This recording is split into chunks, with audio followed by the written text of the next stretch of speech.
तो 2.4 का question number first का फर्स्ट पार्ट बताए थे ना, और उसका सेकंड पार्ट देखो।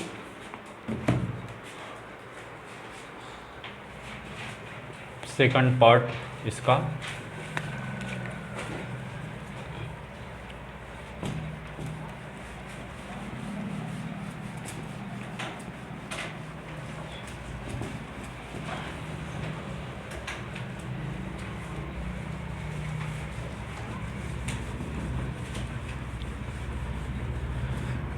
तो देखो 2.4 का question number 2.4 question number first का सेकंड पार्ट है ना।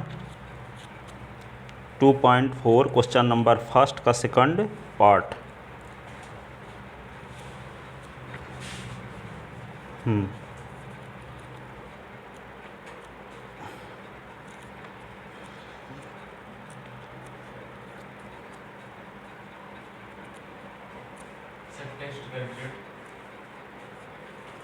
टू पॉइंट फोर देखो,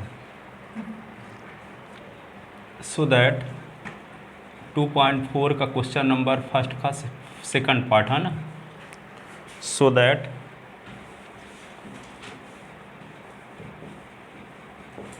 that two number 211 are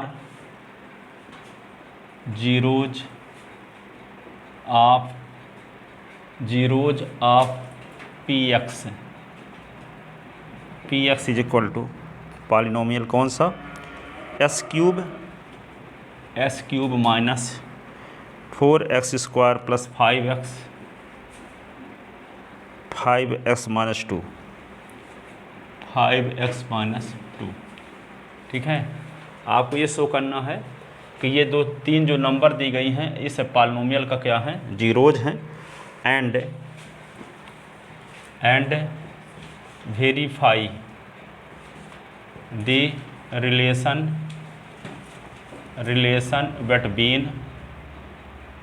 between zeros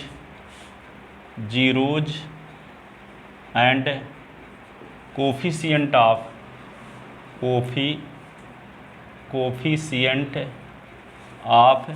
cubic polynomial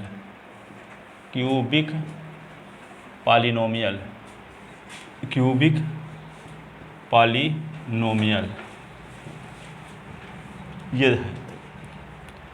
तो here given that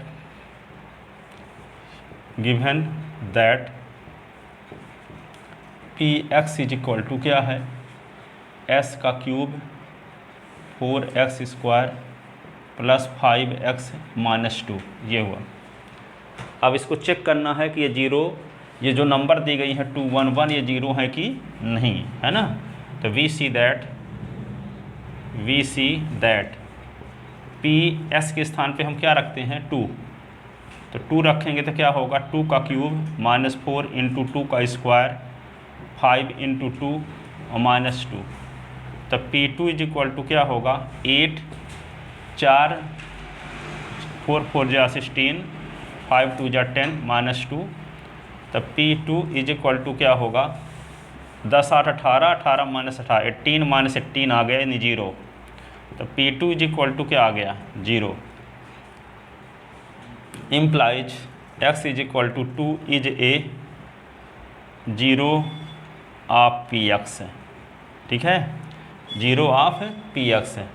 अब हम P1 रखते हैं तो क्या होगा 1 का क्यूब 4 इंटू 1 का स्क्वायर 5 इंटू 1 माइनस 2। तो P1 इज इक्वल टू क्या होगा 1 माइनस 4 प्लस 5 माइनस 2। तो P1 इज इक्वल टू क्या होगा 5 1 6 minus 6 is equal to 0। Implies x is equal to 1 is also zero of px, ठीक है। तो जब 1 रखने सेटिस्फाई कर रहा है तो दूसरा 1 रखो तभी तो सेटिस्फाई करवे करेगा कि नहीं। तो यहाँ पे क्या करेंगे x, तो implies x is equal to 2 x is equal to 1 x is equal to 1 are zeros of cubic polynomial P X. तो एक जीरोज को क्या मान लेते हैं, alpha. Alpha is equal to 2, beta is equal to 1 और gamma is equal to 1। यही ना, तीनों जीरोज को अल्फ़ा बीटा गामा से डिनोट कर लेते हैं। ठीक है, तो compare given polynomial with, compare given polynomial with, किससे कंपेयर करेंगे, गिवन पॉलिनोमियल